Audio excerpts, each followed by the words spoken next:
Sun Music Studio.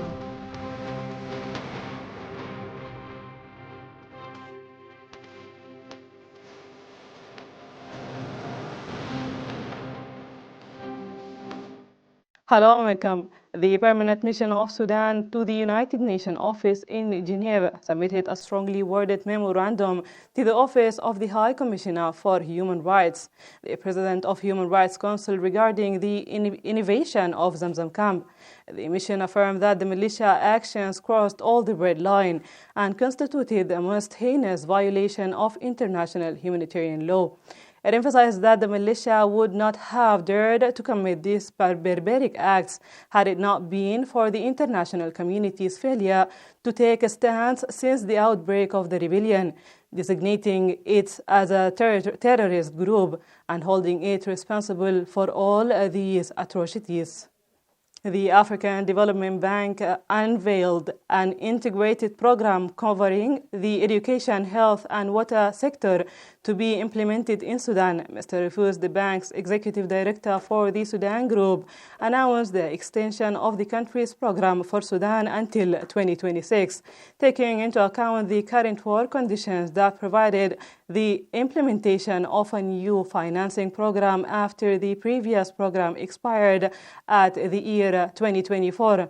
Dr. Jibril Ibrahim, Minister of Financing and Economic Planning, affirmed the government's interest in strengthening cooperation with the bank during the meeting with the executive director yesterday.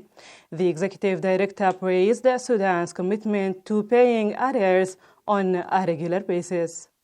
The armed forces affiliated with the 6th Infantry Division in Al-Fashir carried out precise strikes using drones, targeting gatherings of the militia northeast of the city. The strikes resulted in the death of a large number of the militia members and the complete destruction of 5 compact vehicles. In the same context, the armed forces repelled a failed infiltration attempt by the militia members in the Khor Sali neighborhood east of Al-Fashir. The force were able to completely eliminate the infiltrating force with no survivors. A massive protest began today in London, the British capital, in front of the British Foreign Office. Sudanese demonstrators from various British cities marched to London on Tuesday in rejection of the conference hosted by the British government, which is discussing a grant for the international innovation in Darfur, as well as a political agenda. The demonstrator affirmed the rejection for the conference, which hosts countries that support the Rapid Support Force militia. They emphasized that Sudan is an independent, sovereign state that does not accept interference in its affairs. It is worth noting that the demonstration was called for by Sudanese national and political forces. The Anti-Terrorism and Crimes Against the State Court in Madani issued a death by hanging sentence as a discretionary punishment against the accused WJA after he was convicted in Criminal Code number 313/2025 for violating Articles 26, 50, 51A, 186 of the Sudanese Criminal Code of 1991, amended in 2020, for assisting rebel force in committing crimes of undermining the constitutional system, enacting war against the state, and crimes against humanity.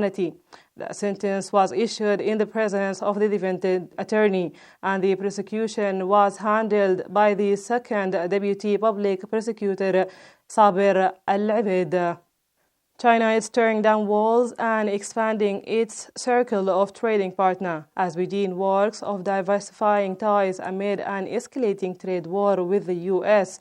President Donald Trump has added an eye-watering 145 of tariff on China's goods this year that prompted criticism from Beijing, which retaliated by jacking up levies on the U.S. goods by 125.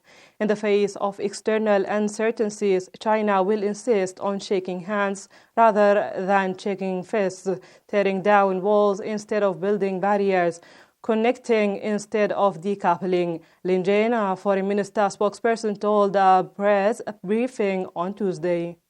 United Nations Secretary General Antonio Guterres is deeply alarmed at Sunday's strike by Israeli force on Al Ahli Arab Hospital in Gaza.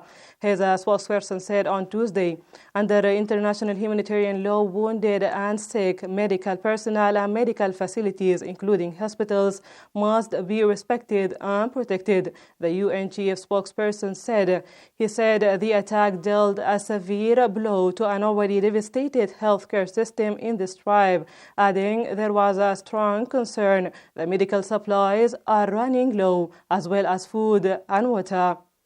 This was your today's news summary by Sniper TV. Thank you for watching. Goodbye. Sun Music Studio.